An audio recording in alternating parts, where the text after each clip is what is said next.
Hi, and welcome back to Pittman's Pumpkin Patch, Pittman's Garden Patch. It's July 19th, 2013, and just kind of wanted to give you an update. As you can see in front of you, I have a pumpkin growing. I'll move this leaf out a little bit and show you a little bit more of it's hanging on here on my trellis. And this is a Mr. Wrinkles pumpkin. You see how it's more barrel shaped, more tall than it is wide. Alright, so, and this is in the Peppo family. That's why the fruit is green, and then when it starts to ripen, it'll turn yellow and into orange and things like that. So this is a pumpkin I believe I hand-pollinated about 3 weeks ago, something like that. So it's coming along pretty good.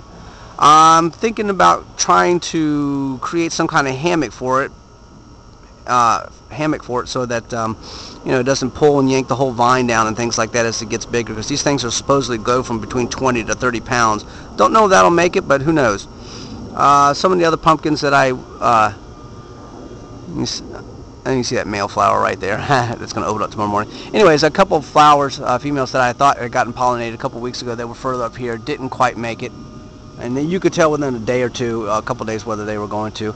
Let me show you what else I have going on here.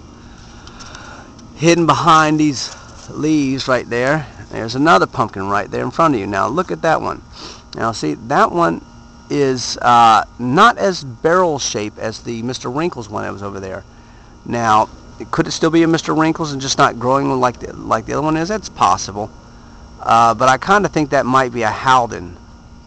But not quite sure. I'd have to trace that all the way back to the main, to the stem and everything, and figure out whether that's a Howden. I'm guessing that's a Howden because of the shape of it, but I don't know for sure. And as you can see right there next to it, look at that right here. Let me see if I can come underneath it. You can get a better look. Where'd you go? Losing some daylight here, so I don't know how well that's going to show up. See the fruit right there? That's another female flower that's going to open up tomorrow morning, at least it should. I don't know how good the yellow is showing up on the camera on those petals. They're yellow, they're plumping up, and the fruit's kind of getting plump.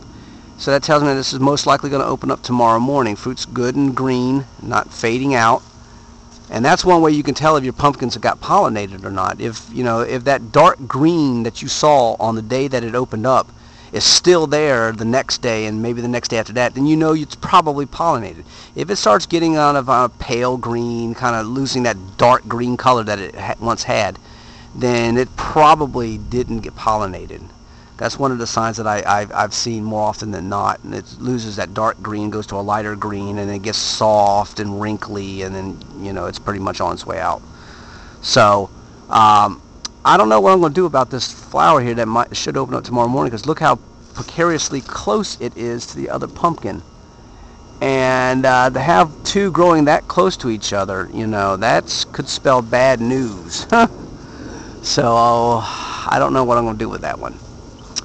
I got a bit of a summertime cold here, head cold, chest cold thing, so I feel this big old sneeze coming. So I'm going to try to get up on a trampoline. Oh, let's show you a picture, a little bit of, where'd it go? Where did it go? It's not really showing up. I was going to try to show you the moon there, but for some reason it's not showing up. Anyhow, I'm going to get up on the trampoline here to show you the pumpkin that's at the top of this trellis, and show you some other things that are going on. Alright, so bear with me 1 second, okay? This is going to get shaky. Getting a little bit old here. Trying to come up here with one hand. Sorry for that, like I said. Alright. You can see this little puny female flower here. This is probably not going to do anything. You know, that's probably should be just ripped off anyhow and just gotten rid of. Now let's see if I can find that Howden. There it is. Right there. That's definitely a Howden. And you can see those pronounced dark green and just slightly lighter green stripes that go down there. Now, I'd have to look back at that Mr. Wrinkles to see if that has the same. But that's definitely looks like the one I just showed you a moment ago, where I wasn't sure if it was a Howden or Mr. Wrinkles. You can see how this is more not barrel shape. You know, it's not tall and it's not, you know, big around. It's kind of right in the middle, a little bit of tall, a little bit of round. It's like the perfect round shape. And that's kind of like what that other one was that I was just showing you. So I'm thinking that that's probably the other one's a Howden. I know this one's a Howden for sure. And this was on that healthy plant of mine. Now, here's kind of the cool thing.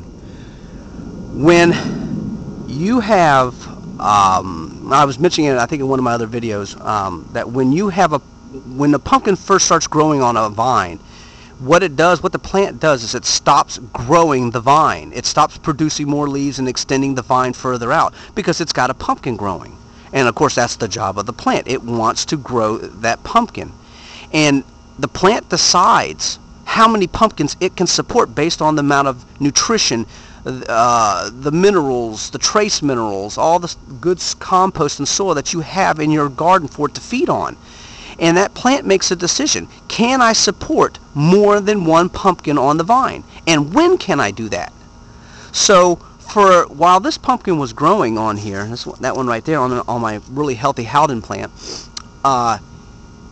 it stopped growing. The vine stopped growing for about 2 weeks now. But now I came up here tonight. I'm standing on the bars of the trampoline in here. Now, this vine that you see right in front of you that's going back there, coming out here, that had probably stopped right about there. And now, I found it hanging over the trellis on going down back out into the yard. So now, it's putting on length now. And if you'll see right there, there's another female flower. Now, that was not there a couple weeks ago. It had stopped growing and doing the things because it was supporting a pumpkin. So apparently what this is now signaling to me is that this plant now believes that it can support more than one pumpkin. Now, it remains to be seen whether that pumpkin will actually develop and, get pollinated successfully and start to grow. Now, there's a theory that, or if you take off once you got a pumpkin growing, you ought to take off all the other flowers. That way all the nutrition and everything can go to that one pumpkin and make it as big as it's possibly going to get. Or you can go the other way. You can get as many as you can on the vine, and if you want quantity versus size, there's a trade-off. So if this does get pollinated, I'll be more than happy. Now, that means I might get smaller pumpkins and not as big as it could be, but that's okay, I guess. That might be the route that I go. Quantity versus, size. Alright, so I just wanted to share that with you. You can see these tendrils right there. Get some good back lighting there.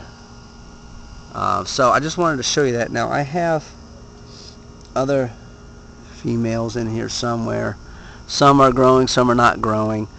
I've been coming out here plucking them off, when I see that they're shriveling up and dying. And you can see I have some. I'm getting down off the trampoline, so sorry. You can see that there are these yellowing and things of the leaves, so I've been coming out and cutting them off as need be. These are my not so good zucchinis and squash, and this white stuff that you see all over it is not powdery mildew. That is diatomaceous earth that I came out here with my duster. I had a zucchini on here right there. Don't know if that got pollinated. I put a couple male flowers on it and rubbed it the other day, so I don't know if that's going to be successful or not, but I try. So anyways, diatomaceous earth, and the reason being is because unfortunately I came out in the past week or so and I have found 2, hold for it, squash bugs. Oh my goodness. And when I went to get ready to kill one, by the time I got my stuff to kill it, of course it was not there anymore. And then when I saw another one the other day, it disappeared all of a sudden. So I couldn't find it again. So I don't know why I'm getting squash bugs, because I do have marigolds pretty much out here, and I've been spraying with neem oil, and that was always been my contention, that between the neem oil and the marigolds, that's been what's keeping the squash bugs out of my garden, because this is the first time in over a year that I've seen a squash bug.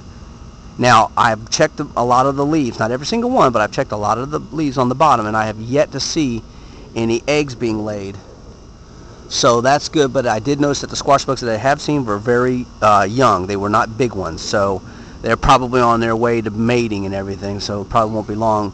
But that's why I put out the diatomaceous earth out here on these leaves and stuff. Again, that's not powdery mildew, because the diatomaceous earth should take care of that squash bugs. They'll get that stuff, they'll walk across it, and they'll get it all up into their shell and everything, their exoskeleton, and that will should pretty much finish them off. Now you'll notice that I took the trellis that used to be right here by the house and I moved it to right here, opposite of this trellis here. Well, sort of offset a little bit.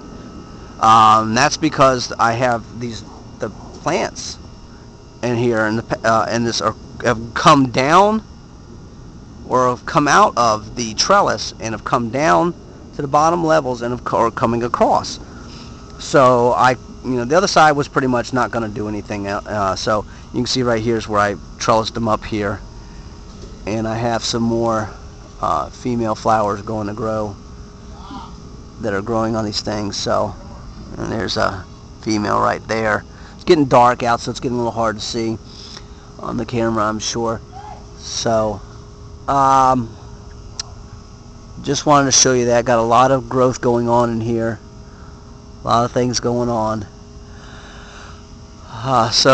But I mean, you can still see the healthiness of most of the plants out here are looking pretty good.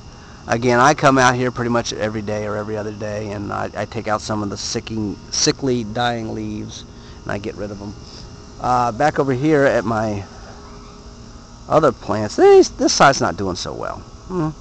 These pumpkins are apparently not going to get the size, and I can see that they're ripening already.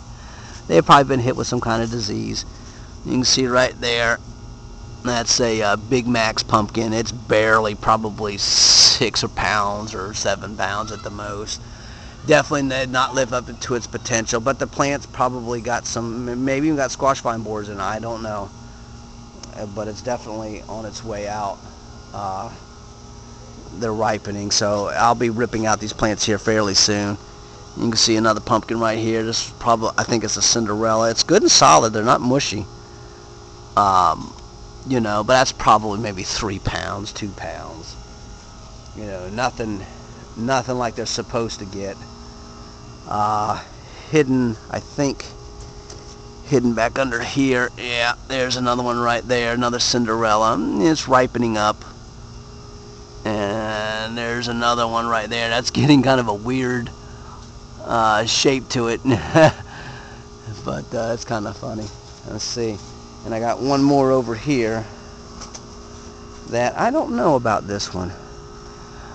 I had seen on here some kind of green spots. It used to be on this one right here. Now pretty much all those green spots are gone, so I don't know. And this is, like I said, this is very tiny. That's maybe a half a pound to a pound. Just not doing very well at all. I haven't come out and checked for eggs for squash vine borers. I'm kind of at the point where, it's just, they're going to get what they're going to get, and I'll do what I can, But kind of get tired of always having to come out pretty much every night or every few days to keep checking. They're going to get what they get. I keep spraying neem oil and everything, but we'll see. Some of the blackberries out here.